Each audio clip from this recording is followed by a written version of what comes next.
Bom dia, boa tarde, boa noite. Esse é o podcast Ciência de Fato. Eu sou o João Alves. E eu sou Jason Ghisolfi e hoje vamos conversar com o professor Gildemar Fernandes do Nascimento. Gildemar é bacharel e licenciado em Química pela Universidade Federal do Rio Grande do Norte e é mestre em Geociências também pela UFRN, onde ele trabalhou com avaliação de metais pesados em águas subterrâneas na cidade de Natal, no Rio Grande do Norte. Hoje ele é professor de Química do IFMT, no campus Sorriso, e a gente vai bater um papo sobre o ensino dessa disciplina e sobre as coisas com as quais ele trabalhou aí no mestrado. Então aumente o volume que a nossa conversa começa agora.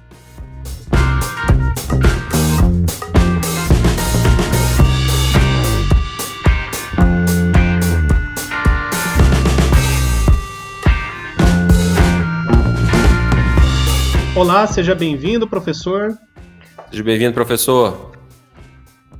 Olá, bom dia, boa tarde, boa noite, né? Como vocês falam. Eu gostaria muito de agradecer aí a participação, né, nessa bela iniciativa de vocês. Gostaria de participar depois também ajudando, quem sabe quando voltarmos ao presencial. E parabenizar, né, por essa iniciativa, já que agora podemos conhecer um pouco mais de tudo aquilo que cada personagem, cada pessoa do campus fez ou está fazendo na sua vida acadêmica aí. Bem interessante o projeto. Muito bom mesmo. Parabéns.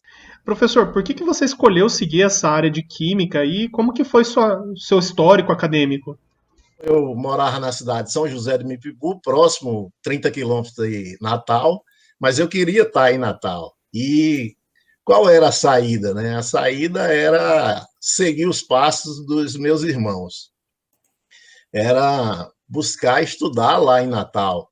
Então, segui para a antiga escola técnica, né, que hoje é FRN, fiz o curso técnico em mecânica lá, e com isso fui morar em Natal já, né, aí já estava, e após concluir o curso, passei para a Química, e aí comecei a gostar do curso, né, tinha tudo a ver com mecânica, a gente acha que não, o que tem a ver Química com mecânica, mas a questão do fazer, a questão de você ter essa interação com aquilo que vem da natureza e tentar fazer algo, então fui me Essa apaixonando. interdisciplinaridade, né? Interdisciplinaridade, exatamente. Então fui gostando da química, né? E aí concluí o curso e segui no mestrado em geociência, né? Foi isso que aconteceu.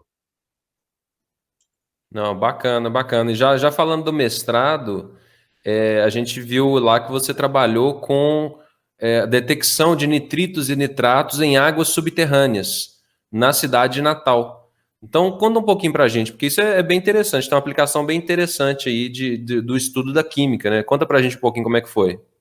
Olha só, então, com relação à pesquisa do mestrado, seria uma avaliação da água subterrânea, né, da água de abastecimento, né, Natal hoje é abastecido 80% de água subterrânea, só 20% água superficial, vinda das lagoas, e a gente tinha um interesse em verificar como essa água estava chegando para a população.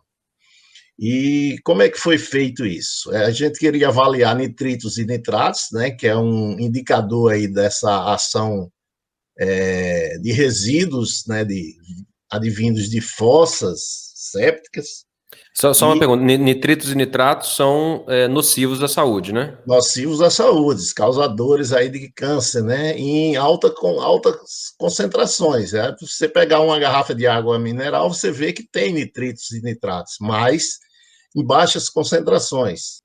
E falando um pouco sobre a questão da formação em si da cidade, né? A cidade ela é uma cidade edificada em cima de dunas. Então, com isso, a duna ela possui uma permeabilidade muito alta e os poços subterrâneos de Natal são poços rasos, poços com no máximo 80 metros. Então, como a permeabilidade é alta, se você tem não tem um saneamento básico onde leve esse seu resíduo para a estação de tratamento, a tendência é a contaminação realmente desses poços, né? Então, fizemos essa avaliação junto aos poços subterrâneos, né? Escolhemos, assim, vários poços dentro da cidade e detectamos a presença aí de nitritos e nitratos em alguns poços com altas concentrações. Então vocês tinham essa suspeita que os poços estavam contaminados, isso motivou a pesquisa, né? Essa pesquisa foi subsidiada com investimento tipo CNPq, teve alguma instituição de fomento, né? Isso. Foi desenvolvida na UFRN e os materiais, tudo foram bancados pelo CNPq. E qual que foi o retorno dessa pesquisa para a comunidade? Que muitas pessoas falam, esse pessoal fica dentro das universidades, produzem, estudam, discutem e não dá retorno. Teve algum retorno para a sociedade nessa sua pesquisa? Sim. Com relação aos índices, então foram comprovados, né, que alguns poços estavam com alto índice de nitritos e nitratos, os metais pesados estavam controlados, né, dentro do permitido, mas os nitritos e nitratos estavam em alguns poços com índices preocupantes. Então, a companhia de água resolveu fechar esses poços, né? Então, o benefício para a sociedade é que não estava tomando aquela água, né, contaminada, que após isso aí tivemos mais algumas pesquisas relacionadas aos índices de nitritos e nitratos. Nos bastidores, você mencionou brevemente que você mediu a qualidade da água direto do poço. E teve uma colega sua que mediu direto da torneira, da universidade até, né? Isso, complementando a minha pesquisa, né? Então, como eu tinha feito diretamente a retirada do poço, a colega fez depois com a água retirada da torneira de casas e da própria universidade, comprovando esses índices.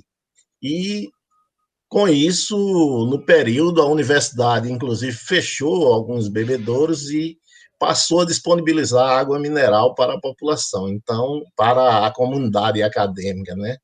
A cidade, a maioria das capitais, hoje, elas estão cobertas por asfalto.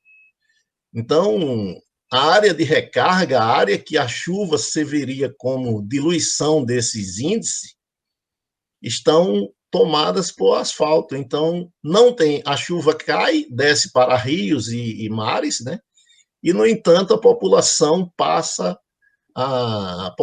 a cada dia aumentando e aumentando também esses contaminantes no solo, se eu não tiver uma rede de saneamento levando esses resíduos à estação de tratamento, que seria o ideal. E hoje nós não temos, né, nas grandes cidades hoje, esse índice aí de saneamento, dependendo do estado, ainda está abaixo de 50%. Então a gente tem duas questões sobre políticas públicas, né? Você tem de um lado a política pública de planejamento urbano, né? O desenvolvimento da cidade, a questão do saneamento básico, e de outro lado o investimento nas pesquisas, porque qual que seria, na sua opinião, a possibilidade de uma pesquisa como a sua ter sido desenvolvida sem apoio, sem investimento em instituições públicas?